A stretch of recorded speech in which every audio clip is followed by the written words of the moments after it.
मैं इस समय लखनऊ उत्तर प्रदेश की राजधानी इंदिरा नगर कॉलोनी सेक्टर 10 30/2 दो 10/30/2 मकान नंबर है और यह गृह मंदिर है श्रीमान देवकी नंदन शांत जी का। माननीय देवकी नंदन शांत जी हमारे साथ विराजे हैं, ये हमारा सौभाग्य है। आप मूलतः विद्युत इंजीनियर रहे और अधीक्षण अभियंता पद इक्विवेलेंट टू चीफ इंजीनियर लगभग पहुँचे और वहाँ से सेवानिवृत्त हुए। कवि हैं, लेखक हैं। तलाश जारी है नाम की पुस्तक से आरंभ किया, 7 पुस्तकें लिखी। तलाश जारी है। बहुत सारे सम्मान मिले हैं जो यहाँ लगे हैं। ये घर वास्तव में एक कवि का, साहित्यकार का जो निवास होता है। इधर बहुत सारे सम्मान हम देख सकते हैं। कहते हैं कि साहित्यकार, कलाकार एक बहुत बड़ी विभूति होते हैं और वह सेवा आप लगातार कर रहे हैं। अभी जब मैं आपसे पूछ रहा था, मेरा जन्म जिस समय हुआ होगा, छोटे रहे होंगे, उस समय आपकी बीएससी हो गई थी, इंजीनियरिंग हो गई थी और 1969 में 1969 में आपने सेवा आरंभ की थी। रेलवे में भी 2 साल रहे। आपका अभिनंदन है। मुझे सौभाग्य मिला आपके पास आने का, भाग्योदय फाउंडेशन का ब्रोशर, कुछ पुस्तक भेंट करने का और वार्तालाप करने का। लगातार आप सक्रिय हैं। एक बात आपने कही कि मैं बिल्कुल खाली नहीं बैठ सकता, कभी खाली बैठ भी नहीं सकता। सक्रिय इंसान, जो जीवंत इंसान है, वो बैठ ही नहीं सकता। वही हाल हम लोगों का है। हमारा मन है कि आप 1 मिनट कहें।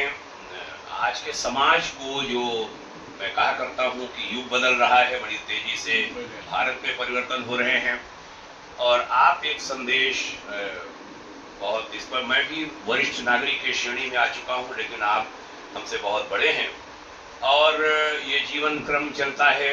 आपके शब्द भविष्य में लोग सब सुनेंगे। एक छोटा सा संदेश देने की कृपा करें, समाज को भी, देश को भी, भाग्योदय फाउंडेशन को भी। माननीय देवकी नंदन शांत जी। और सबसे बड़ा संदेश ये है कि हम जो जहाँ भी हैं, जो कुछ भी हैं, प्रभु का आशीर्वाद से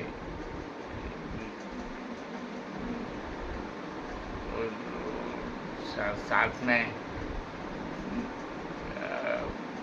राजा बुंदेला हमारे कांग्रेस के रहे हैं। वो उन्होंने बुंदेलखंड सहयोग परिषद जी, बुंदेलखंड सहयोग परिषद हमने बनाई थी 85-86 में। जी जी। तो उसके बाद फिर नौकरमल संस्था से जुड़े हैं जी।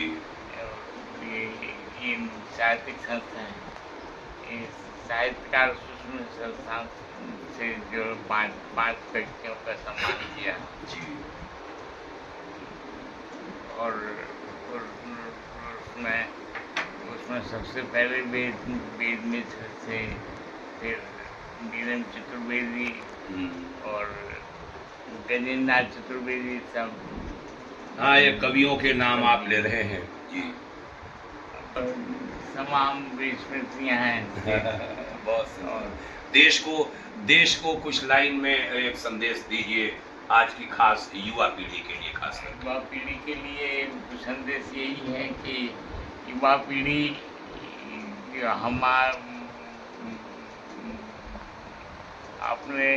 अपने बुजुर्गों से जो कुछ मिला है उसको आगे बढ़ाए। और बुजुर्गों ने सब कुछ दिया है, क्या नहीं दिया है, और